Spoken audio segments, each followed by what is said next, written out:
Quand vas-tu cesser de te détester? Et sais-tu que le fait de te détester va avoir un impact sur tes galères amoureuses, que tu sois un homme ou une femme, que tu sois en couple ou à la recherche de ton âme sœur? Bonjour à toutes et à tous. Je suis ravie de vous retrouver pour cette nouvelle vidéo. Si vous ne me connaissez pas encore, je suis Bénédicte Anne, votre love coach depuis la fin des années 80. J'accompagne des hommes, des femmes qui galèrent en amour à attirer directement la bonne personne en tenant compte d'une part des changements de la société et de leur impact sur les comportements amoureux et d'autre part en tenant compte de l'histoire personnelle de chacun qui souvent vient d'un programme dans lequel il n'y a pas beaucoup de réussite en amour. Si vous ne l'avez pas déjà fait, je vous invite à vous abonner à ma chaîne et à télécharger votre mini-formation offerte Attire ton âme sœur et garde-la près de toi. Les liens sont dans la description. Et surtout, reste jusqu'au bout parce que je vais te décortiquer ces mécanismes d'une manière extrêmement pointue et qui va t'aider à ne plus te détester, ce qui est déjà la première étape avant de s'aimer.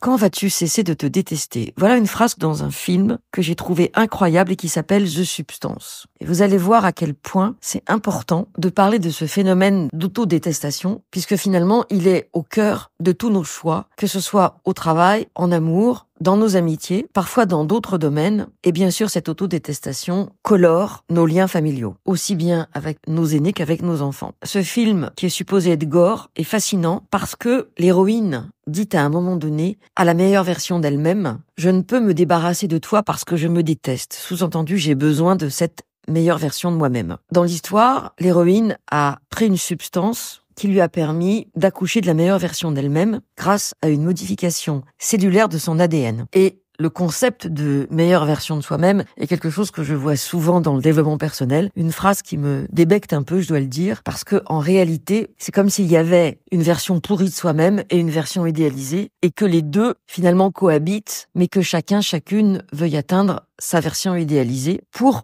complètement écraser, oublier, refouler la version pourrie. Et c'est pour ça que j'ai trouvé ce film fascinant, parce qu'on y voit deux versions. L'héroïne, Demi Moore, officiellement 50 ans, en vrai pas loin de 60, encore belle femme, mais qui, dans le contexte de Los Angeles et d'un show télé, apparaît comme une femme vieille, finie par rapport aux médias, supplantée par de potentiels rivales plus jeunes. Ça, c'est la version triste, la version de la détestation. Et la version idéalisée, c'est le fait d'accoucher de son mini-moi, entre guillemets, jeune, belle, jouée par la fille de Andie MacDowell, l'héroïne du film 4 mariages et un enterrement, aussi belle que sa mère. Et ce qui est intéressant, c'est que elles ont comme consigne d'alterner pendant 7 jours pour se régénérer, un coup la Demi Moore d'aujourd'hui et un coup la Demi Moore meilleure version d'elle-même. Et le leitmotiv de la personne qui propose The Substance, c'est bien sûr que les deux ne font qu'une et que même en ayant deux corps différents, elles doivent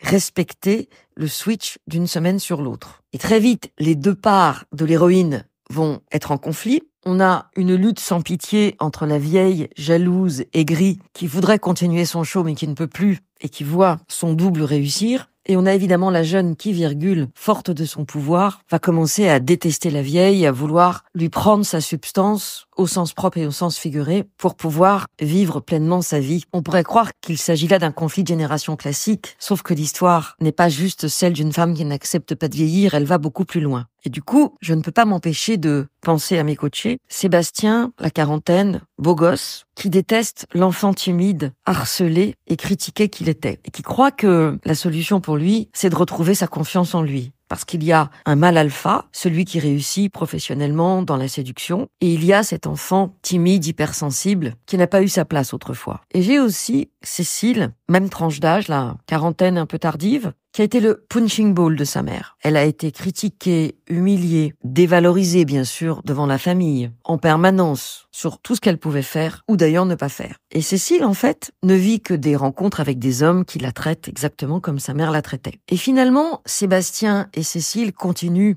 à se regarder avec le regard justement de leurs parents et des gens qui les ont élevés. Souvent, il y a les professeurs qui avaient décidé que cet élève était dissipé ou qu'il n'irait nulle part. Quand on vous dit que vous êtes nul, soit vous vous battez pour prouver que ça n'est pas vrai, soit vous vous identifiez à la critique. Alors la vraie question, c'est pourquoi ces deux-là continuent-ils à introjecter le regard de leurs parents? C'est-à-dire que, au lieu de considérer qu'en tant qu'adultes, ils sont capables de se regarder avec bienveillance, en fait, ils n'en sont pas capables. Et ils sont tout aussi impuissants à se regarder avec bienveillance qu'ils l'étaient autrefois lorsque leurs parents les regardaient en projetant sur eux leurs propres angoisses et les propres détestations qu'ils avaient subies étant enfants. Alors pourquoi continuent-ils à se regarder de cette manière-là? Pour deux raisons. La première, c'est que c'est comme un second réflexe. Sébastien et Cécile sont identifiés à, entre guillemets, leur étiquetage. On leur a dit « tu es ceci, tu es cela ». Donc ils ont fini par le croire. Et c'est normal, pour un enfant, les parents sont comme des dieux. Et comme les parents sont comme des dieux, leurs propos sont ceux des dieux et ne sont pas contestables. Ils ont donc grandi avec cet étiquetage, entre guillemets, auquel ils sont totalement identifiés. Et à la limite, si on leur dit « ah, tu es quelqu'un de super », ils vont tomber de leur arbre. Parce que pour eux, c'est complètement improbable. La deuxième raison pour laquelle ils continuent, Sébastien et Cécile, à se regarder de la même manière que leurs parents les regardaient, c'est que malheureusement, le seul lien d'amour, entre guillemets, qu'ils ont eu avec le ou les parents concernés était celui de ces critiques. Et probablement, il valait mieux être critiqué, méprisé, humilié par les parents plutôt que rien du tout. Parfois, on préfère être détesté et faire toutes les bêtises du monde plutôt que de raser les murs, qui sont d'ailleurs les deux comportements classiques que l'on retrouve lorsqu'on vit ce type d'humiliation et d'abus. Soit on s'identifie et on rase les murs en espérant que par magie les choses changent, soit au contraire, on explose complètement les codes et les règles pour obtenir de l'attention, même si ça n'est évidemment pas l'attention dont on aurait besoin. J'en ai longuement parlé dans mon livre « Arrêtez de vous saboter, vous êtes exceptionnel », donc je ne vais pas redévelopper ici tous les détails. En gros, ces deux raisons vont impliquer évidemment que Sébastien et Cécile se promènent dans la vie en mode « je suis nul, je suis une merde, je suis Cosette, je suis Gavroche, je n'ai droit à rien ». Et donc ils vont forcément attirer des partenaires qui sont en lien avec l'image qu'ils véhiculent. Si vous considérez que vous êtes quelqu'un de nul, vous allez tellement le suinter que l'autre va vous regarder comme quelqu'un de nul. Et ça me fait penser à une de mes coachées qui avait tellement besoin d'attention qu'elle a parlé sexe au téléphone et qu'elle a proposé de faire une gâterie à l'homme qu'elle a rencontré lors du deuxième date, et c'est l'homme lui-même qui, sentant le mal-être et le malaise et cette manière triste de chercher de l'attention, qui a refusé la gâterie. Ça veut dire que cet homme-là était conscient de ce que rejouait ma coachée. D'ailleurs, peu de temps après, il l'a quittée. Elle est arrivée en mode « je ne me respecte pas » #Cosette. Elle est tombée sur un homme qui, pour une fois, n'est pas rentré dans le jeu et n'a pas pris ce qu'elle était prête à offrir. Mais pour elle, ça a été tout aussi violent que s'il l'avait jetée après avoir profité d'elle. Et le deuxième point impliqué par ce regard négatif que l'on porte sur soi, c'est que Sébastien et Cécile recherchent en fait ce type de partenaire qui ne les traite pas bien.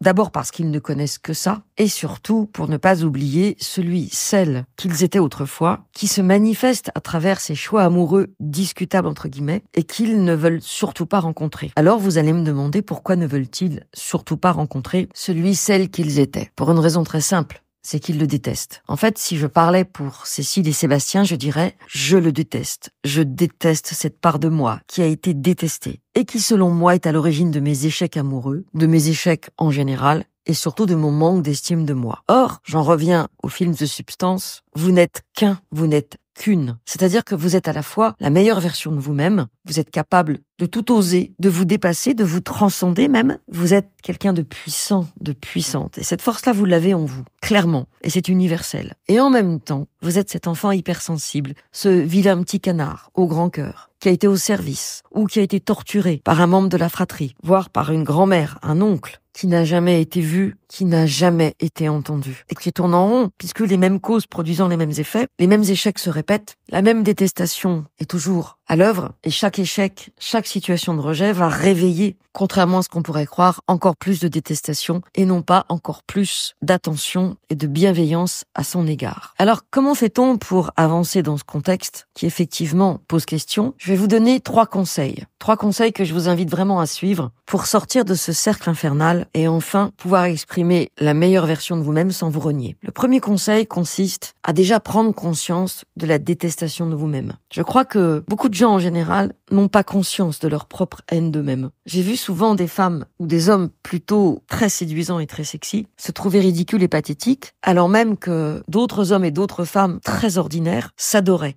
Attention, je ne parle pas des êtres en surpoids qui, dans une sorte de provocation, s'habillent de manière très proche du corps, comme pour dire « je vous emmerde ». Non, je parle de gens qui se sentent tellement vilains à l'intérieur d'eux-mêmes qu'ils vont annuler des dates de peur d'être rejetés. D'ailleurs, dans le film, à un moment donné, pour se renarcissiser, la demi-mort âgée, donc, qui au début du film croise un gars de son école qui était fan d'elle, va lui donner rendez-vous et au dernier moment, se trouvant tellement vilaine, va lui poser un lapin. C'est pourquoi, en deuxième conseil, je vous invite à travailler avec votre psy ou avec moi sur celle qui a été détestée et que vous continuez à détester. Parce que tant que vous aurez un mur entre lui, elle et vous, vous ne pourrez pas avancer, vous ne serez pas au cœur de cette détestation, qui sans doute vient bien sûr de situations d'enfance que vous connaissez, je pense, très bien. Et enfin, mon dernier conseil est vraiment important et je vous invite à cesser de penser que le problème, c'est le manque de confiance en vous. Car le manque de confiance en soi, pour moi, c'est la partie visible de l'iceberg. N'oubliez pas que, au fond, celle que vous étiez attend votre reconnaissance. Et que tant lui, non vu, non entendu, que lui ou elle, bien sûr, meilleure